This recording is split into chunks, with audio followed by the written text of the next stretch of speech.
دوسرا مرحلہ کیا ہے؟ وَاعْتَصِمُوا بِحَبْلِ اللَّهِ جَمِيعًا وَلَا تَفَرَّقُوا، ایک اجتماعیت اختیار کرو، اللہ کی رسی کو مضبوطی سے تھام لو، مل جل کر، اور تفرقے میں مت پڑو۔ یہاں چونکہ اس سے پہلے جو رکوع ختم ہوا ہے وَمَن يَعْتَصِم بِاللَّهِ، جو اللہ تعالیٰ سے چمٹ جائے، اللہ کی حفاظت میں آ جائے، فَقَدْ هُدِيَ إِلَىٰ صِرَاطٍ مُسْتَقِيمٍ۔ اور سورہ حج کی آخری آیت میں بھی یہ لفظ آیا ہے فَأَقِیمُوا الصَّلَاةَ وَآتُوا الزَّکَاةَ وَاعْتَصِمُوا بِاللَّهِ۔ اب اللہ کی حفاظت میں کیسے آئے، اللہ سے کیسے چمٹے؟ اس کے لیے فرمایا وَاعْتَصِمُوا بِحَبْلِ اللَّهِ، اللہ کی رسی سے چمٹ جاؤ، اللہ کی رسی کو مضبوطی سے تھام لو۔ اور یہ اللہ کی رسی کون سی ہے؟ متعدد احادیث کے ذریعے سے واضح ہوتا ہے کہ یہ ہے قرآن۔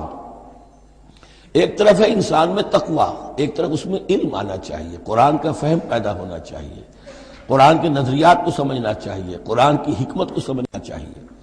انسانوں میں اجتماعیت جو ہے وہ جانوروں کے گلوں کی طرح نہیں ہو سکتی کہ بھیڑ بکریوں کا ایک بڑا ریوڑ ہے اور ایک چرواہا جو ہے وہ لکڑی لے کر ان کو سب کو ایک ڈسپلن میں لیے ہوئے ہے۔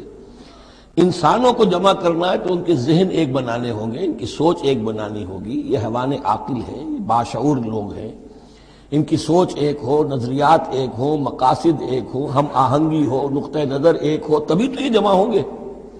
اس کے لیے وہ چیز چاہیے جو ان میں یکرنگی خیال، یکرنگی نظر، یکجہتی مقاصد کی ہم آہنگی پیدا کر دے، اور وہ قرآن ہے۔ حبل اللہ هو حبل اللہ المتین، حضرت علی سے روایت ہے، حضرت عبداللہ ابن مسعود سے ہے، حضور نے فرمایا القرآن حبل اللہ الممدود من السماء الى الارض، اللہ کی مضبوط رسی ہے جو آسمان اور زمین کے درمیان تنی ہوئی ہے۔ ایک اور حدیث میں فرمایا فاستبشروا فإن طرفه بأيديكم وطرفه بيد اللہ، خوشیاں مناؤ، یہ قرآن ایسی شے ہے کہ جس کا ایک سرا تمہارے ہاتھ میں، ایک سرا اللہ کے ہاتھ میں۔ تو تقرب الی اللہ کا ذریعہ بھی قرآن، اور آپس میں تمہیں جوڑ کر رکھنے کا ذریعہ بھی قرآن۔ یہی وجہ ہے کہ ہماری ساری یہ تحریک جو ہے میری، اس کا اصل جو منبع ہے، سرچشمہ ہے، اس کا مبنی ہے، مدار ہے، وہ دعوت رجوع القرآن۔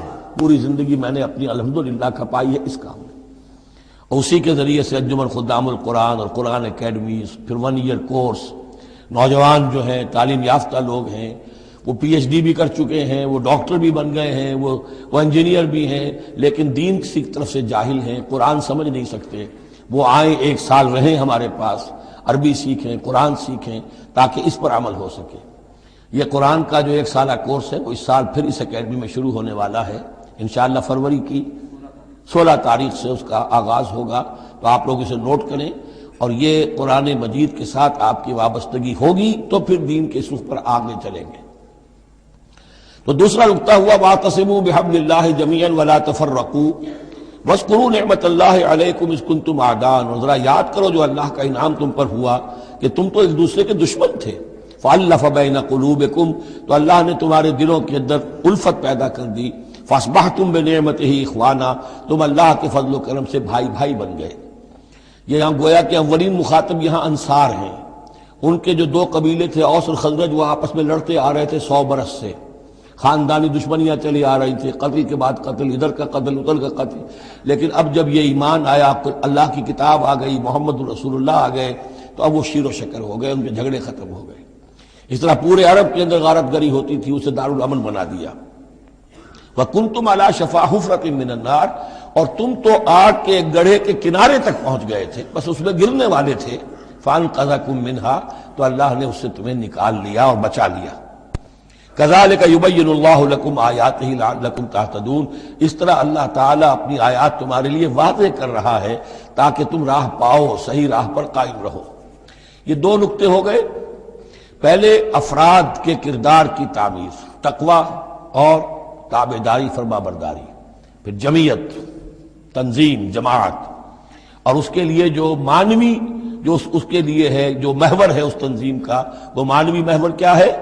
قرآن مجید، حبل اللہ، احتسامش کن کہ حبل اللہ اوست، مضبوطی سے تھامو، اس کو علامہ اقبال کہتے ہیں قرآن کو، حبل اللہ یہ ہے۔